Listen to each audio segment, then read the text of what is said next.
2016, and I'm here with two women filmmakers, which I love, thank you, who have a short in our festival this year. Please introduce yourselves and tell us the name of your short. I'm Kai Collins, and I'm co-writer and co-director with my partner. I am Deena, Adar, and we wrote How to Survive a Breakup. You want to say what? It's a comedic short. It's more than a little autobiographical. It was a topic we had explored a bit a few years ago, and then in this last year I went through a bad breakup, and I had a male adult move in with me after his fiance dumped him, and Yeah. that supplied a lot of material. True life is always funnier Well, than what's on the... And one thing that we've been finding a lot of pleasure in and finding our voice in, we've been writing and working together for almost 9 years, and our favorite projects and most recent projects have all been driven from autobiographical material, and it just flows so much more easier. Like, write what you know, there's a reason for that. Hey, that's funny too. And we like mining these painful life experiences and finding a way to really at like least it. justify them to ourselves, if not make everybody else laugh along the way. Yeah. Well, and when you're doing something like this that I'm certain most anybody could relate to. I hope so, yeah. Yeah. I hope people are experiencing pain as much as we are. We don't want to be the only Love it. ones Keep living it going. in the We're dark. not alone, are we? You are not alone. Um, You're not alone. So yeah, whether you've been broken up with or broken up with someone or both, it's hard all around, and getting back out there. And these characters are in their mid to late 30s, so it's a different scene than being just out of college and on to the next bar, on to the next. Right. Yeah, dating has really. I mean, I've been in a relationship for a long time, and it's really changed. A lot of this, I would have this male adult staying with me, and he'd tell me stories of dating on his phone on the toilet, and I would talk to Kai. I'm like, he's making dates while And he's I'm going like, to the yeah, no, I'm bathroom." on the receiving end of guys like that. I was in a relationship for almost 8 years, so I came back into the world of, like, Facebook didn't exist before. Last time I was single, this online Giving your age dating. away, by the way. I don't That's care. okay.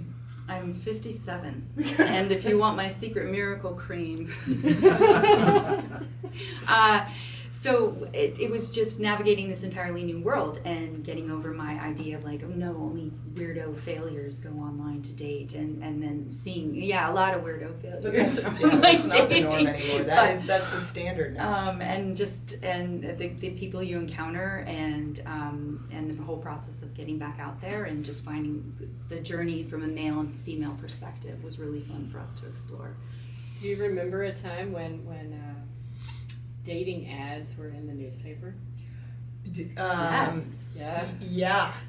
Or Or this is like the new version of the that. Pina Yeah. Colada song is what comes to mind. Where he's I getting don't- tired of his lady and they meet each other's. No, am I dating myself? I'm not. That's not ringing. That immediately triggered the first initial commercials of the eHarmony guy. Oh yeah. Do you guys Yeah. remember, like Yeah. the eHarmony guy, and he would come on like, who is trusting this man to find them love? But apparently, a lot of people. It's That was a proven algorithm. yeah, it is apparently. So that was, but now we have these ones. I mean, they're popping up all the time, like Bumble or Bubble or. Well, and of course, Something with a B. Tinder and Yeah, all Tinder of and those. all these, and I mean, it's really just kind of, and it's fascinating to me because it really it encompasses how we now also navigate the world and interact with each other. It's all on our phones, Do you think going at this from a woman's perspective, a women's filmmaker perspective, and women being funny is still one of those things people are like, oh, women are funny. Yeah. Do you feel like you've bridged that gap? Well, I think we've always thought we were hilarious. Since I was a child, like, I knew my role was to entertain at dinner time, and I would come home and I'd do impersonations of everyone. So it's, I don't think we've ever had trouble being funny. Well, I mean, I think there's definitely a stigma with women being funny. Yeah. And I think that the area of film that we've chosen, comedy, is a harder one for women on top of everything. It's a fairly male-dominated world. But I think we do have a unique perspective that we're bringing. And, you know, we can, I mean, I think a lot of people, if they don't know that it's female filmmakers, can think that it is a male filmmaker, because Sometimes I'm Kai, she's Deena, but sometimes they think Kai's a dude and she's actually Dean. So act like we're Just two go guys. with it. Yeah, just why go not? with it. But one thing, we come from an improv background as well, and in improv and sketch comedy scenes, as funny as women are, they often take a back seat. Not because they don't have the best idea, but because they're more concerned about creating a solid ensemble piece, or what works for the best for the scene as a whole, what's going to drive it forward. Whereas, and some women are like this as well, but a lot of times men are more like, I'm the star, I'm grandstanding, and so we've I think always come at it from, how can we tell this story as an ensemble and give everyone a voice that's equally powerful. And we also like to flip the roles. So That, what yeah. you would traditionally see a man playing, we like to try to write for a woman, Yeah. you know, because Why it's not? entertaining. It's entertaining. So you're here at the Sedona International Film Festival, and what does a platform like this mean to you?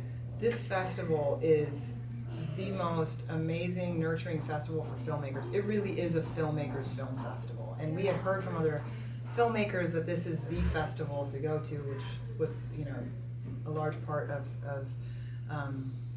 submitting here. But seeing your work with these kinds of audiences is so rewarding and fulfilling. Seeing it firsthand, how they respond and what they're connecting with.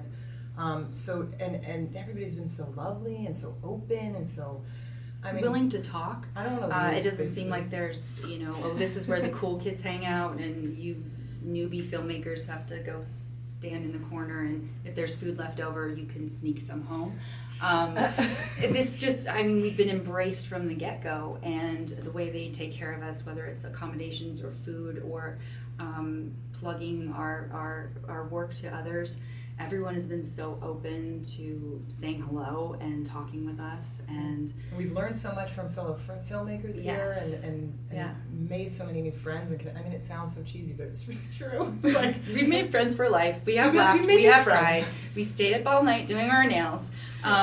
We've had a great time. we wondered if guys it's were been doing that amazing. too. We're like, do you It's think been any amazing. guy filmmakers are doing this right now? Like doing any of this stuff? Or is it just But Yeah, it right. feels like such an embrace and such a celebration of filmmakers and filmmaking, and not as focused on what stars you have attached, or, you know, how wild or experimental it may be, whatever, you know, and there's a place for all of that, but this feels like they're really interested in content and the creative process, and celebrating that, and then taking care of the people who shepherded these projects here. Yeah. You've already had a screening, Yes. right? So how was the screening and the Q&A? And So much fun. They paired us with a feature called Baby, Baby, Baby, and that's one thing we've noted, is that there seems to be a very thoughtful process in pairing shorts with features that complement one another, have similar themes, that Yeah, will Baby, attract Baby, similar Baby is audiences. also about a breakup. Yes, Yeah. and shot in LA, and so it was really nice to be up there, and plus they had amazing cameos and amazing stars. We're like, oh yeah, we're screening the same night as Bradley Cooper. And the Q&A and the was Q&A great. was really fun because we got to sit in director chairs, which we don't always get to do. And people ask great It's the little questions, and they're engaged, and we had an almost sold out screening for Monday night, and I think tomorrow's has been sold out for over a week. So yeah, you're here with a bunch of, you know, filmmakers and people who love film, and this it's been cultivated in the city, so they love it. Like they latch You on. feel that. yes, Yeah. there's, And I mean, there's that nothing- palpable energy about When that. you know, as the writer's side, 'cause we talk about the directing side, but the writer's side, you're in a room by yourself, and we telecommute, so we're on the phone, on the computer, and We don't have a water cooler. you also don't get that immediate gratification or even understanding of what people are responding to. And so the best way you could do that is to sit in the back of an audience and watch and see what people are reacting to. Yeah. And there's no greater gift than that. As a writer, filmmaker, whole, you're not going to get that anywhere else. Comedy, And- especially seeing things get laughs that were unanticipated, things that we thought were hilarious while we were filming that are just crickets. And I was going to ask about that. Is there something in the film that you were like, oh my god, this is so funny? not funny. When Oh, yeah, all the or time. vice versa. Like, I didn't even think that But was you know, that good. we come from a sketch, improv, stand-up background. We're used to not We're used getting to laughs at failing some a stuff. lot. Yeah. And you have to know coming into any show that, you know, you always want to try to know your audience. Why stand-ups, when they travel, they adapt their set when they are in, you know, Omaha versus New York. But you don't know what people are going to respond to until you're there. So all you can do is say, I'm going to put forth the best that I think is funny. It's our voice. We've worked really hard at what we do. You know, we try to surround ourselves with funny people so we can constantly be laughing and know what is funny. But you really, humor is so subjective. Absolutely. You know, it's not like, it's very different than drama in the sense that, like, this is a very sad moment. Debatably, no, this is a very sad moment. He is dead. You know, like, that's it. Comedy There's is, the gray area. you just, you know, there's a lot of gray, so you just don't know. Yeah. So, you know, it's really The hard to find a French love universal Jerry comedy. Lewis, like, you know. Physical comedy is the only thing I think you can I say think is physical universally. comedy can transcend. Universally funny. Yeah. Is there, do either one of you have a favorite part of the movie? I looked at her.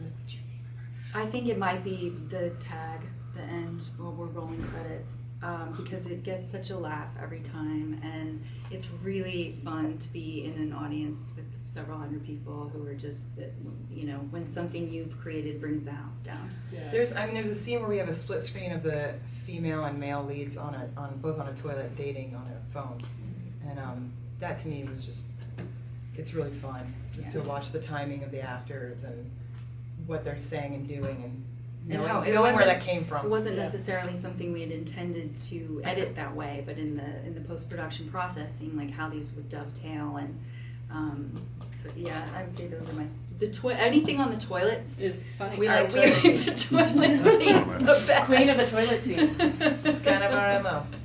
Can't go wrong. Put on the toilet. I do want to open it up to the gallery for some questions. You guys are so delightful. And, Oh, and thank it's- you. It's nice having really funny, lively people in Oh, the seat. appreciate it. Please. I know that Deena, you were working on a web series. You know, with like the internet playing such a huge role in like filmmaking, do you see any like difference between like working on a web series versus working on like a more traditional picture? Yeah, great question. Yeah, repeat the question for the audience. Is there a difference between working on a web series, which we were imposed on, versus a more traditional film or short? I would take it. And the web series was actually, we shot, this is crazy, we shot 25 pages in 2 days. I think anybody who knows anything about film knows that's stupid. And it was very We're just very ambitious. very ambitious or stupid. You be the judge. You know, everything's going to the web. It's been at the web for a long time. You're allowed a little bit more, I think, flexibility with production value. I don't like to do that because I still want everything to look as good as it is, but a lot of people that you'll meet will say, just shoot it, doesn't matter how it looks. Just get the content done and Right. put it up there and let it find its audience. Yeah, but So there's a shorter time, there's a shorter attention span too on Yeah, the web. so you don't have the same amount of time that you do with a feature or even a short film to develop the characters and the story. You have to get in, you have to establish right away, like, this is why you want to watch, these are, and like our web series that we're working on now, we're really focusing on a great opening theme song. Where as soon as it comes on, you're like, I feel cool for tuning in, or this is something I want to be The web pursue. series is CMC. It's Cannabis Moms Club. So yeah, You'll never guess what it's So it's about. basically a group of women who get together under the guise of a jewelry party and discover they have a common interest. So right there too, it's probably going to be a little controversial because talking about moms smoking pot might ruffle some feathers. So we kind of had to keep that in mind too, that we really wanted to stick with that this was actually a bonding thing for these women, that it was a tool for them to actually be honest and open, because in today's world, moms get a lot of heat. There's so many platforms for moms to basically feel bad about themselves for doing something wrong. So this was really also an opportunity where I think the web allows you, and web series allow you an opportunity to just be more free, play more, explore topics that maybe you wouldn't be able to on traditional television as well. Where did you guys get your improv training, and who's your favorite comedian, female comedian? So the question is, where did we get our improv training and who is our favorite comedian? I started with theater sports in San Francisco on a whim. A stage combat class I was taking was I canceled. can totally see that And- you're doing stage combat. And I thought, oh, well, improv won't have any homework. So I'll take that. And we actually did. We had to read 3 books and we had to do all this homework. Damn it. And I fell in love with it. And on a whim, I moved to Chicago. I'd never been there. I didn't know anyone there. I auditioned for Second City, just walked in off the street, essentially. Called first and said, what time did the doors open? And fell in love with it and thought, well, I moved thousands of miles. Maybe I should take a writing class as well. And that's how I got into writing. And then Deena. I actually started improv in high school. My dad moved a lot, so I was like a professional new kid, so I think acting and improv was like, kind of forced upon me. And then when I got to LA, I trained at LA Connection, IO, and we met at the Groundlings. So that's where we trained, and then I was doing stand-up for years, and I actually ran my own stand-up show, and then sketch the whole time, was doing that, with different troupes in the Bay Area and all over. So comedy was really it's kind of always what we connected with. In terms of favorite comedian, Female comedian. Female comedian. I fell in love with Lucille Ball, Vitamin Vegemin. Like, I just thought that was the greatest sketch moment I'd ever seen on TV. I love Goldie Hawn. Goldie I don't think she Hawn gets enough in credit. Overboard. Yep. Private Benjamin. She's just amazing. Amy Schumer now is like, I think that's just that's what everybody's gonna say, because she is like unbelievably funny, and she's just making headway. Yeah. There's Jenny Slate, who's a really fantastic female comedian. Writer, director as well.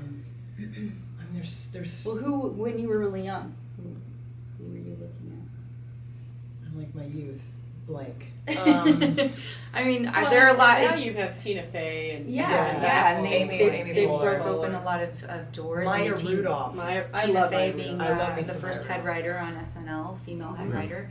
Kristen Definitely Wiig. Kristen Wiig, but yeah, I love physical comedy as a kid. I loved Buster Keaton, and I loved Abbott and Costello, and Lucille Ball was the first woman I saw doing that same kind of, whether it was the chocolate on the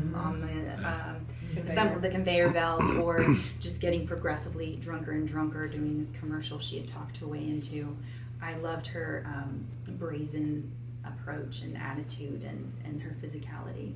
Yeah, and then we met a lot of female comedians, obviously, in all the improv and stand-up world, and so like people you've never heard of, we really admire, Yeah. and we end up writing roles for them because we're just like, She's so funny. She's so Why doesn't funny. she have her own show? yeah. Anybody else? Elliot? Yeah. Do you see, since your film does deal with kind of like the cyber world of dating, do you feel like this new cyber approach to dating is problematic or a necessary element to like the existence? So the question is the new focus on dating online and integrating that cyber element to relationships a positive or a negative? I'm like, do you want to start that one? It is from personal experience, it is overwhelming and daunting. There are so many people, and when I first got online, not because I was that popular, but I just lost track and I had to keep a spreadsheet. Because at one point I had 3 mics in the running. There was surfer mic, there was Asian mic, and then there was real estate mic. And they were all of their profile pictures were like them surfing, so I couldn't even get a really like good gauge on what they looked like. And so when I initially got into it, I had a spreadsheet, and then you think you're corresponding with someone, and maybe you go away for a weekend, and then apparently they meet the love of their life like that They've already Saturday. had kids by the time And you're you like, get what happened to Mike number 4 from Sherman Oaks? He didn't even get a. He just he was, never he was got just back number to 4. me. He didn't You even get a display. So it's an overwhelming world, and that people are so disposable. You you can go. There was a time where you would go on a date, and it would be maybe a B+ date and a good date. I'll see that person again. Now it's like, I could probably go for an A-. I could probably even get an A+. So I don't think people are willing to necessarily spend the time getting to know each other in the same way. That said, I'm currently in a very happy relationship that I began on OkCupid. So If OkCupid would like to fund a future- I'm just kidding. I'll give you a plug. I don't know if we even have like an option anymore. I mean, when online dating kind of first surfaced, do you remember it did have that stigma of like, oh, you get no. Oh, sorry. But now it's like with how much the social media is so important in every business now, in every part of your life. Kids are now, we're gonna, see this younger generation basically, how it's gonna shape them. So problematic, it's just gonna change and it's gonna evolve how we date and how we communicate. I'm seeing it with all my male friends. Well, female friends have a different take. They just want a guy to like text them or call them and follow up. They'll never understand why they don't get a call or why why they ask them out and then they disappear. And It's just not that into you. Remember that? right? Didn't we learn a lot from that book and movie? And for the guys, it's like, no, I'm not going to speak for the guys. Not the one that I'm thinking of right now. I'm gonna censor that right now. But I think it's basically, I don't know if it's problematic. It's basically, I think a part of evolution. It's different. And I, just to kind of weigh in, I would love to see you two do some like research of like how many people meet online and then go on to get married, Yeah. or not even get married, just be in long-term Right. relationships Mhm. and continue on this little storyline. Yeah. Maybe it becomes a web series. Is there something in the future for this short that you've made? Well, one thing that's surprised and delighted us as we've been doing the Q&As and panel discussions is people have been asking for more. We were so intent on trying to get this edited down to a 10-minute short to program in festivals, and we got it just under 12. So to hear people say, I want more, I want it to be longer, we're like, oh, okay. Like how much longer? How much longer? Like Because we feature got some more or footage. pilot, or when we do have this dating montage, that was one of our most challenging parts of post-production. We work with a lot of improvisational actors, and we let them, we scripted things, but then let them kind of run amok with characters that we helped them develop. They ran. And they did, and so this essentially, 2-minute scene? It was 30 minutes. It was initially. over 37 minutes originally because there was just so much content, and then our editors got it down to 15 and then 11, and you're like, that's longer than the entire short, you guys. Well, we have started So- the feature. We're about halfway through with it. Mhm. As far as what's next, if that will be next, it's really, we don't know right We'll see now.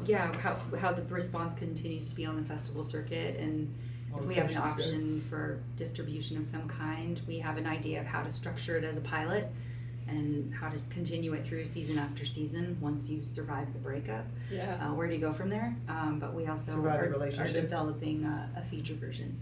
Can you share with our audience out there how to keep up with you guys and your social media and the media Yes. on the movie?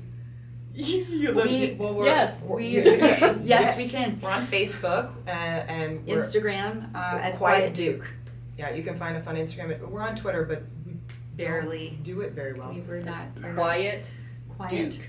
Quietduke.